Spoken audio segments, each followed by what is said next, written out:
Hello and welcome back to Explain USA. Today, we're diving deep into an analysis of a recent 35-day conflict between the US and Iran. Now, according to the source material we're looking at, this was way more than just a regional skirmish. It was a direct, full-blown test of America's global power. So let's unpack why. The analysis kicks right off with this really provocative question, and I want you to notice the specific wording it uses: American global empire. That language immediately frames this conflict as something huge, a potential turning point that could redefine a global order that's basically been in place for almost a century. So what makes this situation so different? Well, the argument is that this conflict is like a simultaneous assault on the three core pillars that hold up American dominance: its military might, its technological supremacy, and crucially, its own internal unity. Let's break down each of these, starting with the one you can see and feel the most. First up, the military pillar.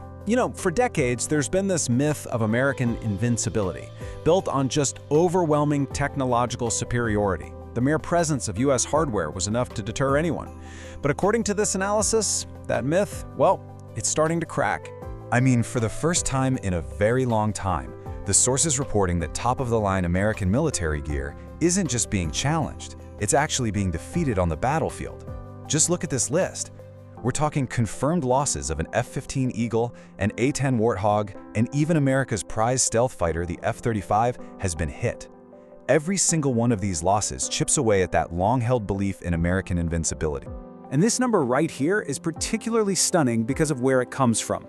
The analysis points to a CNN report that quotes US intelligence. So after more than a month of heavy, sustained airstrikes, America's own assessment is that over half of Iran's ability to strike back is still completely intact.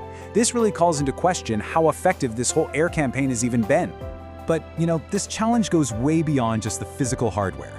The second pillar that's supposedly under assault is technological superiority itself. The analysis argues that a new, very different kind of war is being fought. A war of information and innovation that might pose an even bigger threat in the long run. This slide really captures that shift perfectly.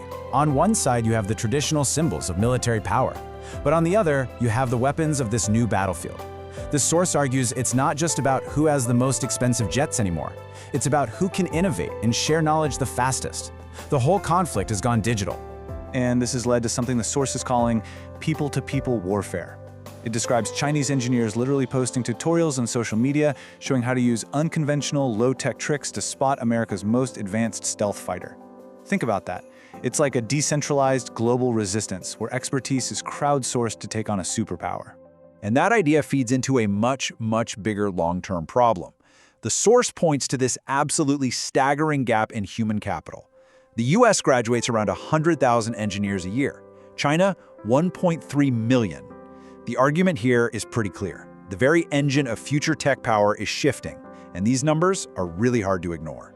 But maybe the most dangerous threat of all, according to this analysis, isn't coming from outside at all. It's the fracturing of the US military from the inside. The source claims that the third pillar, internal cohesion, is being deliberately weakened. Citing a New York Times report, the source makes this really alarming claim that a purge is underway within the military's senior leadership. The alleged goal is to remove rational, professional leaders and replace them with ideological loyalists, people who will follow any order without asking questions. And this isn't just some vague accusation. The report names names. A significant number of 4-star and 3-star generals who have allegedly been fired in what it calls a systematic purge.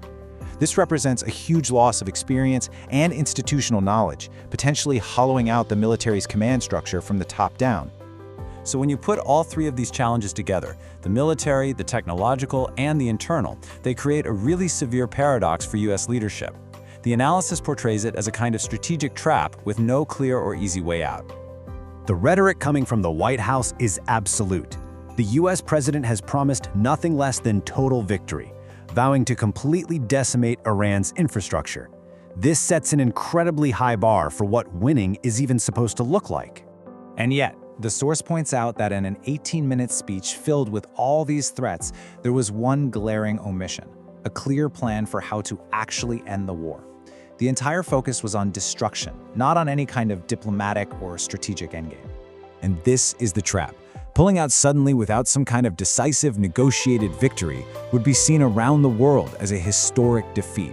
Plus, it would leave billions of dollars in military assets and personnel all over the region incredibly vulnerable to attack. This, according to the analysis, is the superpower's dilemma. It's the ultimate rock in a hard place. To retreat means you admit defeat and you lose strategic ground. But to stay means you just keep bleeding resources, influence, and credibility in a war that goes on and on. It's a war the US seemingly can't win, but also can't afford to lose. And so, the final takeaway from all of this is pretty simple. The world is watching. As this conflict grinds on, with every downed jet and every report of internal division, both allies and adversaries are doing the math. They are all asking the same fundamental question: what does American power truly mean in the 21st century? If you found this informative and want more deep dives like this, make sure to subscribe and hit that bell icon so you don't miss our next one. Thanks for watching. Goodbye.